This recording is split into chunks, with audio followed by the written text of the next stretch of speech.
Les technologies vertes ont changé la façon dont nous produisons l'énergie.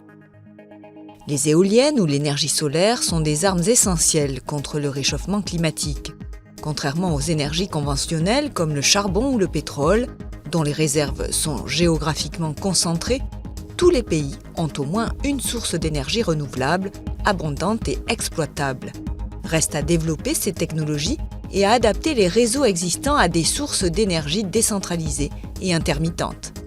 Ainsi, sans vent, pas d'électricité. Les batteries qui ont été longtemps un obstacle à l'acheminement de l'énergie se sont améliorées. On sait déjà produire industriellement des batteries de plus en plus endurantes pour véhicules électriques. Prochaine étape dans quelques années pour les piles à combustible à hydrogène.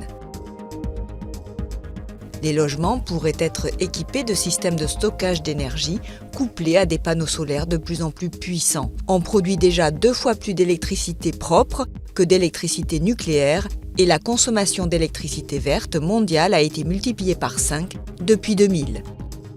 Les progrès technologiques et la baisse des coûts de production de l'énergie solaire ou éolienne, ainsi que son stockage, ont entraîné une augmentation de la production de l'énergie verte à l'échelle mondiale. Des experts prévoient que la baisse des coûts des voitures électriques, combinée aux énergies renouvelables, pourrait ralentir la demande pétrolière d'ici 2020.